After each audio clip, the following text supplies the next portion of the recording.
Hello viewer and welcome to the much requested agribusiness show, Arable Africa, with me Faraji Kevin. I hope you had such a lovely week, and I'm telling you we have such a great show in store for you, so you better belt up because it's going to get hot. But first things first, let us have a look at the news of the day. Coffee earnings dropped drastically in the past 4 months. This is according to market report by Nairobi Coffee Exchange. The report indicates that the earnings dropped by 13% from 5.5 billion Kenya shillings in October last year to 4.7 billion Kenya shillings in January 2018. Kenya's coffee is mainly traded at the New York Coffee Exchange, and change in the market price affects local earnings. The volumes offered for sale in the international market decreased. This was attributed to delays of coffee getting to the market towards the end of last year due to bad weather conditions. Kenya seeks to expand both the local and international market, as Nairobi Coffee Exchange has predicted that prices will increase following the increase in high-quality coffee in the market.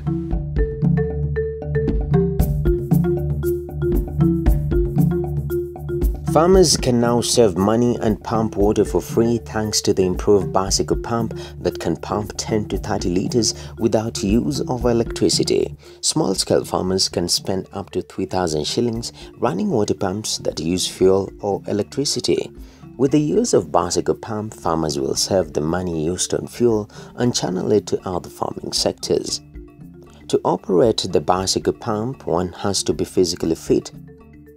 The amount of water pumped per minute depends on the depth of the water source. The power generated through the pedaling is used to lift the water and push it through a pipe to where the crops to be watered are. Making profit starts with minimizing production costs. Other pumps are expensive to purchase and maintain compared to the portable bicycle pump. Japan is no stranger to fruit innovations. It is home for the famous square melon and other fruits. Japanese farmers use innovative deep freezing technique to invent monji, a new banana variety with edible peels.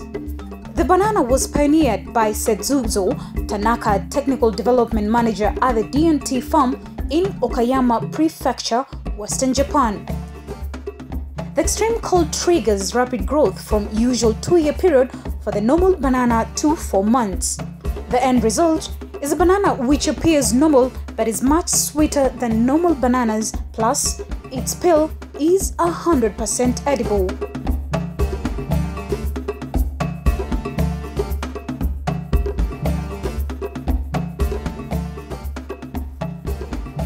Oh, welcome back. I was here just admiring these beautiful vegetables. Who doesn't like looking at food? I think food is very good for the eyes and hopeful for the stomach. So I'm here at Mogra Children's Home, and I'll tell you, they have used, or they're actually utilizing, their compound to practice mixed farming. Now this goes into feeding around 400 orphans and less privileged children. This is such an inspiring story. So let me find Simon to tell us more about the mixed farming that they're practicing here at Mogra Children's Home along Kembu Road. Let's do this.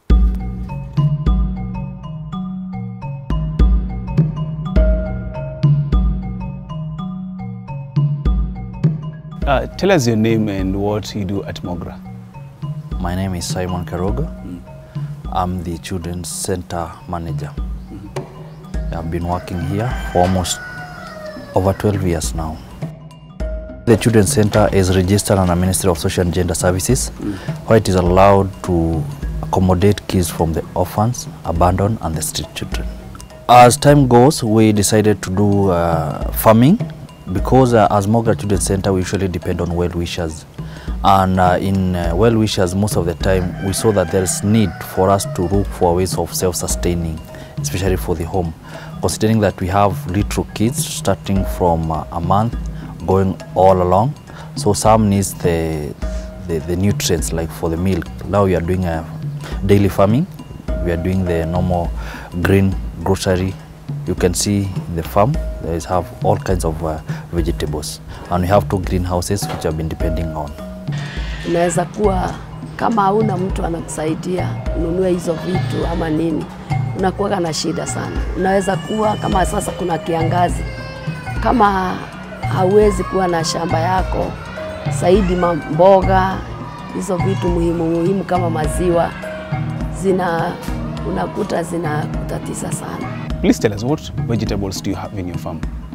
We have the spinach, we have the tomatoes, we have all sorts, but it ranges with because we have nearby we have a river stream here, so where we pump the water, so we can be able to farm more.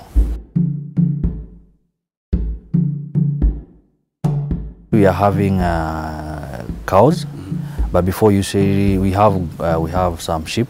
We used to have pigs, but there was a disease that made them to let them go because we could not afford probably the disease that was around.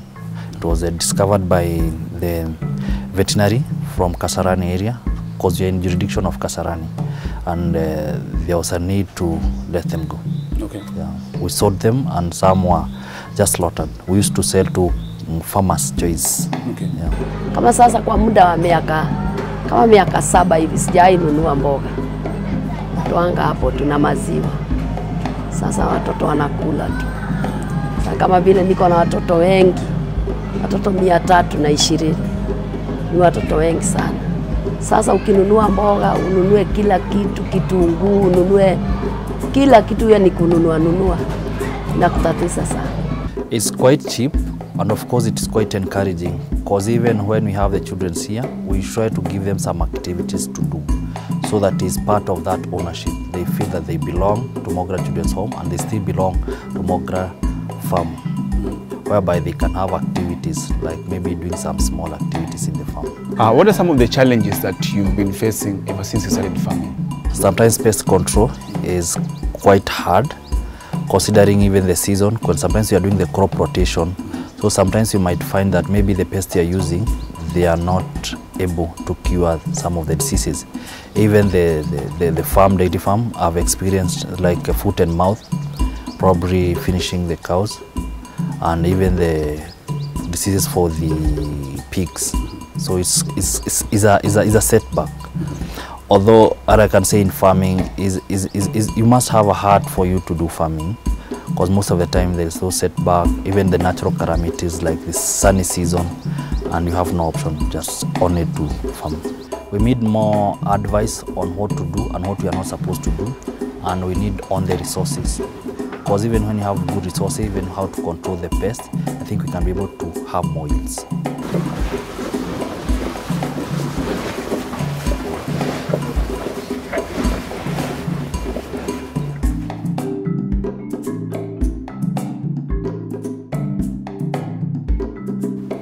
How many cows do you have so far?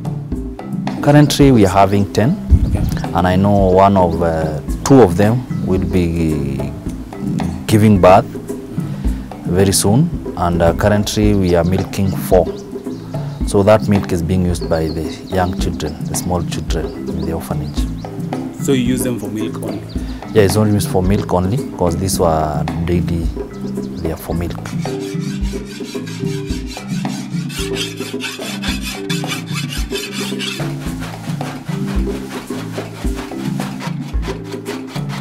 All these animals still needs food to use, probably for supplements. You have to buy daily milk, you have to buy paste, you have to buy the ones for the multivitamin. You have to take care of the cow, you have to take care of the shamba, of the pesticide. And of course, like now, considering now that the DORA is quite high, the level of fuel is very high. So we need to pump water from the river so that we can be able to water the shamba. Okay. Ningesema watu wale wako na children's home wajaribu tu kufanya kilimo, hata kama sio mahali wanaishi, wajaribu tu mahali pengine. Kilimo inaokoa sana. Give an advice to other institutions that are doing the same, that they need to focus more. Even if they are doing on self-sustainability, farming is one of the best things, especially for those who are doing, they know even in our country, agriculture is the backbone of our economy, but we are not doing what is expected of us. So probably you can imagine, for us even not be going to the markets every Saturday or every week, we need to have our farming, not only for the simple vegetables, even for the fruits. Like now we have the bananas with us. Of course, you don't need to have to go in the market to buy bananas. You don't need to go market to buy the avocados. You don't need to go to the market to buy carrots, the potatoes. They need to plant them in plenty so that they can be able to sustain them and of course give the kids the required nutrients. Thank you. Once again, I'm Samuel Mwangi, working with Latia Agribusiness Solutions based in Isinya in Kajiado. And today we are going to tackle the topic of diseases in greenhouses. And this is one of the biggest problems facing the Kenyan small-scale greenhouse or tunnel farmer. And the economic importance of these diseases is something that is all there for all to see. And we have seen farmers run into huge losses from these diseases in the greenhouses. And farmers are continuously making basic mistakes unknowingly, which is translating into serious losses on their enterprises in managing the crops inside the greenhouses. It's important because of the losses in returns. You have already invested into greenhouse farming and you can't get returns. And also, looking at the big picture is the food security for the country.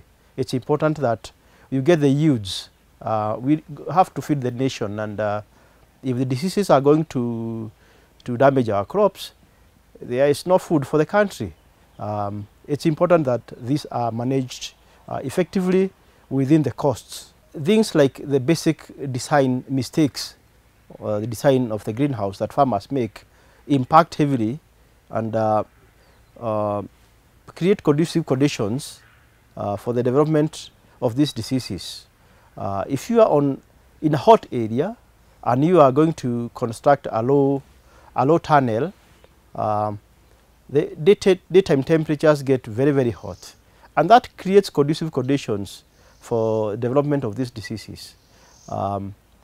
If in your greenhouse there is infrastructural damage on the covers or on the side nettings, or if the doors are not managed well, there's poor ventilation, that also creates a room for entry of the insect pests, for example. And these, they create pathways for pathogens, especially on the leaves, on the foliage, for these diseases to also affect your crops. So basic design mistakes is one of the areas that needs to be tackled. Most of the diseases we see, the Kenyan farmers struggling with are soil-borne. We've seen the cases of bacterial wilt ravaging the Kenyan tomato farmer. We've seen the cases of fusarium wilt. We've also seen the cases of powdery mildew affecting the farmers, especially where you have pockets of air created inside the greenhouse because of lack of proper air circulation inside the greenhouse. We've also seen cases of downy mildew on the crops inside the greenhouse. So those are some of the diseases that you see the Kenyan farmers struggling with. One of the issues that, one of the questions we have to ask ourselves is, where do these diseases come from?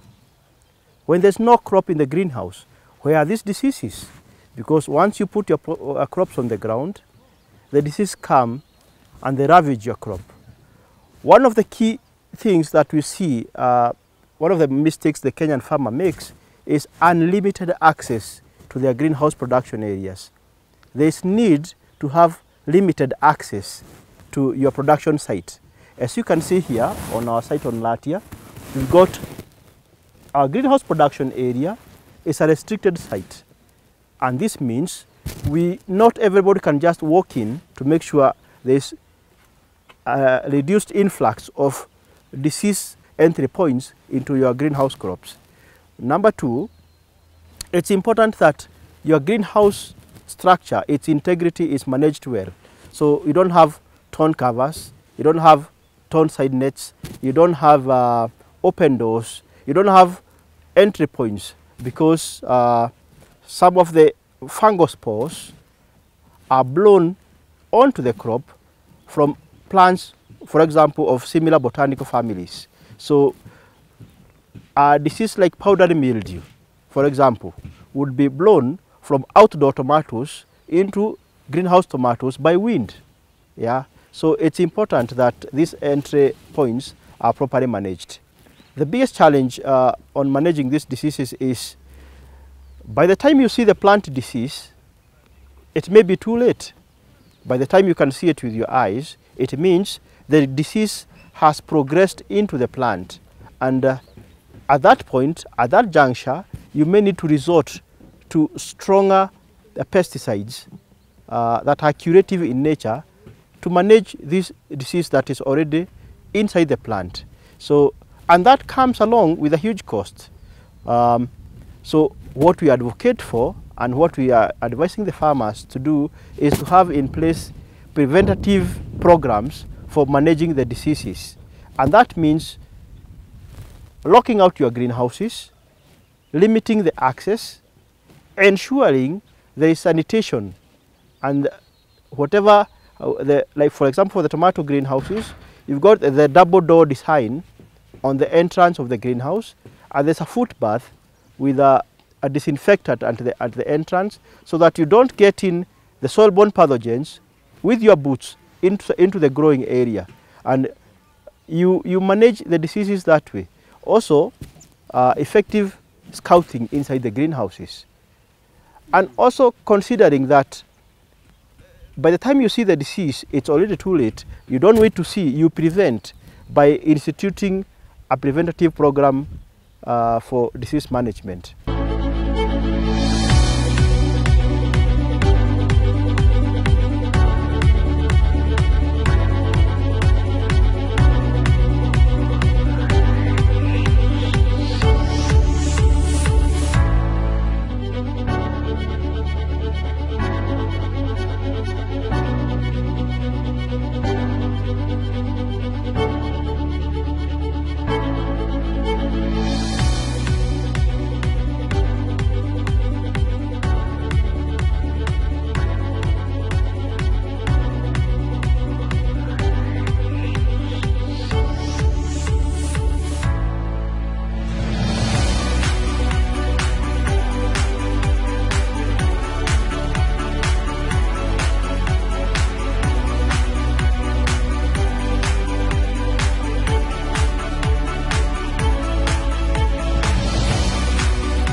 I hope you've had so much fun throughout the episode. You can now unbelt until we meet next week, same time, same place on this same channel. Please remember to follow us on our social media handles, Arable Africa on Facebook, Twitter and Instagram, Faraji Kevin on Facebook, Instagram and Twitter. Remember to ask us questions. If you want us to come and visit you in your own farm, please, we'll be so glad to visit you and highlight your story. Well, just before I go, I will be leaving you with the In the Market Value segment. Get to know what you can buy and at what price so that you get value for your money. Until next week, I've been your host, Faraji Kevin.